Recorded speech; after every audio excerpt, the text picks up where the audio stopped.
আহি সকলোৱে নিজৰ পজিশন বা বয়স সকলো পাহৰি গৈছে। ইয়াৰ এক প্ৰমাণ হ'ল এই দৃশ্যটো।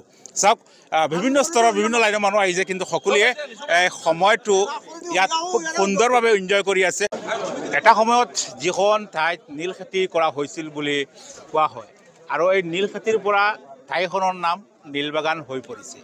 আৰু ইয়াত আজি এক নতুন ইতিহাস সৃষ্টি কৰিবলৈ আগবাঢ়ি গৈছে নীলবাগানৰ যুৱ সমাজ। ব্যস্ততাপূৰ্ণ জীৱনত আমি এক প্ৰকাৰ একগেমীয়া হৈ পৰিছে আমাৰ জীৱনটো, আৰু তাৰ পৰা ওলাই অনাৰ কাৰণে তেওঁলোকে এক প্ৰয়াস হাতত লৈছে, লৈ আজি এক কাৰ্যসূচী ইয়াত ৰূপায়িত কৰিছে গেট টুগেডাৰ।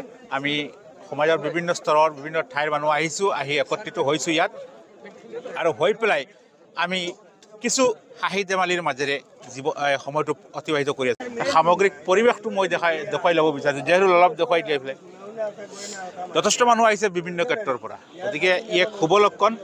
আৰু আটাইতকৈ ভাল লগা কথা হ'ল টিপুদা, যিটো সময়ত আমি নিজৰ ঘৰক সময় দিব নোৱাৰোঁ, সেই সময়ত বহুত মানুহ বিভিন্ন ঠাইৰ পৰা ওলাই আহিছে।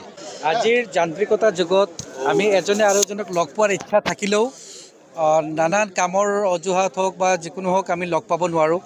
গতিকে আমি আমাৰ নীলবাগানৰ যুৱ সমাজ, জ্যেষ্ঠ নাগৰিকসকল সকলোৱে মিলি নিউ ষ্টাৰ ক্লাবৰ পৰা আদি কৰি যিসকল আছে, আমি সকলোৱে মিলি ইয়াত প্ৰতি বছৰে এটা ভোজমেলৰ আয়োজন কৰোঁ। আমাৰ মূল উদ্দেশ্যটো হ'ল যি এজনে আৰু এজনক লগ পোৱা, কাৰণ আজিৰ যান্ত্ৰিকতাৰ যুগত আমাৰ মানে গেপটো কেতিয়াবা অলপ বহুত ডাঙৰ হৈ যায়। আমি ছমাহমান এজনে আৰু এজনক লগ নাপাওঁ, কেতিয়াবা এনেকুৱা হৈ যায় 1 বছৰ মানুহ লগ নাপাওঁ, 2 বছৰ মানুহ লগ নাপাওঁ। গতিকে আমি এনেকুৱা এটা প্লেটফৰ্ম বনাব বিচাৰোঁ যাতে এজনে আৰু এজনক লগ পাওঁ, এজনে আৰু এজনৰ মাজত আমাৰ যিটো মিলা প্ৰীতি আছে, সম্বন্ধৰ যিও আছে, এইখিনি আমি নিদৰ্শনটো আমি দাঙি ধৰিব বিচাৰোঁ। আৰু আমি সদায় বিচাৰোঁ যে আমাৰ মাজত এটা মিলা প্ৰীতি থাকক, একতা থাকক। কাৰণ হোজাই জিলাৰ প্ৰতি ঘৰ চব আমাৰ একোজন পৰিয়াল। গতিকে আমি ভাবোঁ আমাৰ এই পৰিয়ালৰ মাজত যিটো আমাৰ একতা আছে, এই একতাটো সদায় থাকক। আৰু আমাৰ এই ভোজমেলৰ আয়োজনটো কৰাৰ মূল উদ্দেশ্যটো এইটো যে আমাৰ মাজত যি মিলা প্ৰীতি আছে, এই মিলা প্ৰীতিটো সদায় যাতে এনেকুৱা অটুট থাকক। অ'কে, ধন্যবাদ। আৰু কিছু মানুহ আছে, মই তেখেতসকলৰ মতামত ল'ব বিচাৰিম। ৰাজদা, হয়, যথেষ্ট এনজয় কৰি আছে আজি, কেনেকুৱা? এইটো সঁচাকৈ খুব সুন্দৰ। যিহেতু আমাৰ এই যোনটো আজি গেট টুগেডাৰ, ইয়াতে মই বহুকেইজন মানে ব্যক্তি এনেকুৱা পাইছোঁ আজিৰ পৰা 7 বছৰ আগত, 5 বছৰ আগত, 2 বছৰ আগত, যিসকল মোৰ ফেমিলিৰ লগত ওতঃপ্ৰোতভাৱে আমাৰ জড়িত আছিল। আৰু এই সময়ত যে এনেকুৱা এটা পৰিৱেশ সৃষ্টি কৰিছে, য়ং ষ্টাৰ গ্ৰুপৰ সকলোকে মই ধন্যবাদ মোৰ ফালৰ পৰা জনালোঁ। আৰু যিজনে ইয়াতে সকলো আহিছে, সকলোকে মই মোৰ ফালৰ পৰা আন্তৰিক ধন্যবাদ জনালোঁ। অ'কে, মই আৰু কিছু মতামত লোৱাৰ চেষ্টা কৰিম, যিহেতু অলপ পৰিৱেশটো দেখুৱাই দিয়া তুমি। সামগ্ৰিক পৰিৱেশটো আমি আপোনালোকক দেখুৱাই ল'ব বিচাৰিছোঁ। কেৱল নীলবাগান এনে নহয়, সমাজৰ বিভিন্ন স্তৰৰ পৰা বিভিন্নজন আহি ইয়াত উপস্থিত হৈছে, আৰু সকলোৱে এই সময়টো গেট টুগেডাৰ যিটো প্ৰগ্ৰাম আয়োজন কৰা হৈছে নীলবাগানত, প্ৰত্যেকটো সময় প্ৰত্যেকটো মুহূৰ্তত তেওঁলোকে এনজয় কৰি আছে। মোৰ লগত আছে সুদূৰ আমবাৰীৰ পৰা অহা আনোৱাৰ হুছেইন। মাষ্টাৰ আনোৱাৰ হুছেইন চাহাব, আপুনি কি ক'ব? আপোনালোকক ডিষ্টাৰ্ব দি আছোঁ, বেয়া নাপাব? নাই, ডিষ্টাৰ্ব নাই, যথেষ্ট ভাল লাগিছে, বহুত সুন্দৰ পৰিৱেশ। আৰু আটাইতকৈ ডাঙৰ কথা হৈছে মই নীলবাগান হায়াৰ ছেকেণ্ডেৰীতে পঢ়ি গৈছিলোঁ। বহুত বন্ধু বান্ধৱ প্ৰায় 8 বছৰ 10 বছৰ হ'ল লগ পোৱা নাছিলোঁ, আজি লগ পাইছোঁ। এজনে আনজনক পাই মানে কি পাইছোঁ, একেবাৰে পৰিয়ালৰ নিজৰ ভাই ককাই যেনেকৈ বিদেশত থাকিলে হঠাৎ আহি একেলগ হয়, তেনেকুৱা লাগিছে। আৰু নীলবাগানৰ যি য়াং জেনেৰেশ্যন বা ইয়াৰ ছিনিয়ৰ চিটিজেন যিসকল আছে, তেওঁলোকে মিলি যি এটা সুন্দৰ পৰিৱেশত এই গেট টুগেডাৰ পাতিছে, ই আমাৰ কাৰণে এটা আদৰ্শ। এই গেট টুগেডাৰটো অকল নীলবাগান বেচিছ হৈ থকা নাই, এইটো গোটেই জিলাৰ ভিত্তিত হৈ গৈছে। আমাৰ হোজাই জিলাৰ বিভিন্ন ঠাইৰ মানুহ লগ পাইছোঁ, আৰু মানুহৰ মনত এটা ফূৰ্তি আহিছে, যথেষ্ট ভাল লাগিছে। এনেকুৱা আৰু হ'ব লাগে আৰু। অ'কে, ধন্যবাদ। আমি আৰু কিছু মানুহৰ মতামত লোৱাৰ চেষ্টা কৰিম, কাৰণ প্ৰত্যেকজন মানুহৰ যদি মতামত আমি আপোনালোকক নুশুনাওঁ, তেন্তে হয়তো আজিৰ এই বিশেষ লাইভটো অনুষ্ঠানটো আদৰুৱা হৈ ৰ'ব। অত্যন্ত ভাল লাগিছে। আজিৰ দিনত মানুহ চব ব্যস্ত, মানুহ নিজৰ পৰিয়ালত থাকিলে মোবাইল টিপি থাকে। গতিকে এনেকুৱা সময়ত ইয়াত দল মত বয়স নিৰ্বিশেষে সকলো মানুহ আহিছে, ইয়াত একত্ৰিত হৈছে, খুব ভাল লাগিছে। একে আনন্দময় পৰিৱেশ। আৰু নীলবাগানৰ এইটো এটা বৈশিষ্ট্য, মানে হোজাইৰ অন্য কোনো প্লেচত আপুনি এনেকুৱা নাপায়। এইকাৰণে আমি নীলবাগানবাসী যিসকল উদ্যোক্তা, তেওঁলোকক আন্তৰিক ধন্যবাদ জনাই। আমি গৌৰৱবোধ কৰিছোঁ, আৰু সমাজৰ নেতৃস্থানীয় ব্যক্তিসকল মোৰ কাষত এগৰাকী থিয় হৈ আছেই, হাফিজ জাকিৰ উদ্দিন চৌধুৰী চাহাব।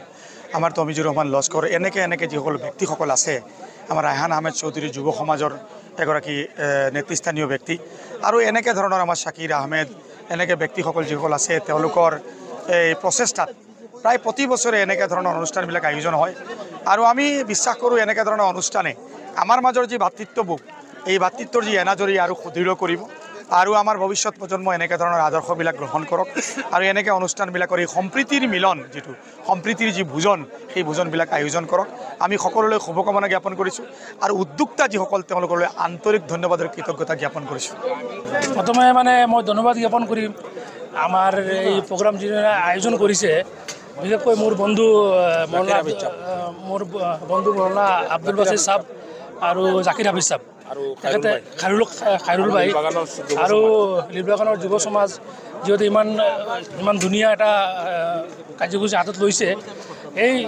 এই চকতে আমাৰ পুৰণা যিমান বন্ধু বান্ধৱ আমি লগ পাইছোঁ, সেইটো পাই আমি নিতৌ আনন্দিত হৈছোঁ, আৰু আশা কৰোঁ যে এনেকৈ আমি আগলৈ লগ পাই থাকিম। আৰু মোৰ শুভেচ্ছা থাকিল লিলবাগান মাৰ্কেটিং বোৰ্ডক মোৰ আন্তৰিক শুভেচ্ছা থাকিল। দেখি পেলাই অতি আনন্দিত হৈছোঁ। ইমান ব্যস্ততাপূৰ্ণ জীৱনৰ পৰা আঁতৰি পেলাই সকলোৱে একগোট হৈ পেলাই যিখিনি আনন্দ উপভোগ কৰি আছে, চবকে ক'লোঁ যে তেওঁলোকে আনন্দ উপভোগ কৰক, আৰু যাতে ভৱিষ্যতে এনেকুৱা হয়, আমি যাতে এনেকুৱা আৰু ভালকৈ পাতিব পাৰোঁ, তাৰ কাৰণে যুৱ সমাজ আৰু নাগৰিক সমাজক ধন্যবাদ জ্ঞাপন কৰিলোঁ, আৰু চবকে উপভোগ কৰিবলৈ আহ্বান জনালোঁ। আমি দেশ বিদেশত থাকোঁ, কিন্তু তাতে থাকি পেলাই যেতিয়া এইবিলাক প্ৰগ্ৰাম দেখোঁ, মনত এটা আনন্দ লাগে। আৰু এই আয়োজকসকলক মই অন্তঃস্থলীৰ পৰা ধন্যবাদ জ্ঞাপন কৰিছোঁ। আৰু আজি বহুদিন মূৰত, প্ৰায় 2-4 বছৰৰ মূৰত আমি একত্ৰিত হ'ব পাৰিছোঁ, আৰু তাৰ একমাত্ৰ ৰিজন গৈছে এই একত্ৰিত হোৱাৰ কাৰণটোৱেই হ'ল আজিৰ এই নীলবাগানৰ যি আয়োজকসকল, জাকিৰ হাফিজ চাহাবে তেখেতৰ সৌজন্যত, আৰু লগতে আমাৰ খাইৰুল ভাই আৰু নীলবাগান যুৱ সমাজৰ সকলো ক্ষেত্ৰতে তেখেতসকল আগত থাকে। মই ধন্যবাদ জ্ঞাপন কৰিছোঁ, আৰু ইয়াৰলি আমি প্ৰত্যেকবাৰে বিচাৰোঁ যে এনেকুৱা এটা আয়োজক হওক, আৰু লগতে কিছু কাৰ্যসূচীও আমি ভাবিছোঁ অনাগত দিনত যে কিছুমান কাৰ্যসূচী ইয়াৰ ভিতৰত অন্তৰ্ভুক্ত কৰক। আজিৰ প্ৰগ্ৰামটো অতি ধুনীয়া হৈছে, মোটামুটি এখন ডাঙৰ বিয়াৰ দৰে হৈছে, আৰু সকলো ৰাইজ ইমান সুখী।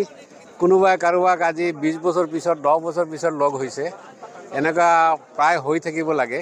আৰু এই আয়োজক কৰা সকলোলৈ মই আন্তৰিক ধন্যবাদ দিছোঁ, আৰু কৃতজ্ঞতাও জনাইছোঁ, আর মুকও মাতার কারণে মইও কৃতজ্ঞতা জানাইছি। আজকে আমরা লীলবাগান যুব সমাজ যে প্রোগ্রাম করছেন, প্রোগ্রামর লাগি তারা ধন্যবাদ জানাই। আর বহুত আনন্দিত হলোঁ, অতি ধুনীয়া পৰিৱেশ সৃষ্টি কৰিছে তেওঁলোকে। বহুত দিন লগ নোপোৱা মানুহ লগ পোৱা হ'ল, এটা ধুনীয়া গেট টুগেডাৰ হৈছে, খোৱাৰ ব্যৱস্থাও কৰিছে, অতি শৃংখলাবদ্ধভাৱে ইমানখিনি মানুহক তেওঁলোকে কণ্ট্ৰল কৰি নিছে। তাৰ কাৰণে তেওঁলোকক ধন্যবাদ যাচিছোঁ, আৰু ভৱিষ্যতলৈ এনেধৰণৰ কাৰ্যসূচী কৰি যাব বুলি আশা ৰাখিছোঁ। এনেকুৱা লাগিছে গোটেই হোজাই জিলাৰ সমূহ জ্যেষ্ঠ নাগৰিক, যুৱক, বিশিষ্ট ব্যক্তি চবকে নিমন্ত্ৰণ কৰি মাতি আনিছে। এইটো সঁচাই সমাজত এটা একতাৰ ভাৱৰ সৃষ্টি কৰিব বুলি মই আশাবাদী।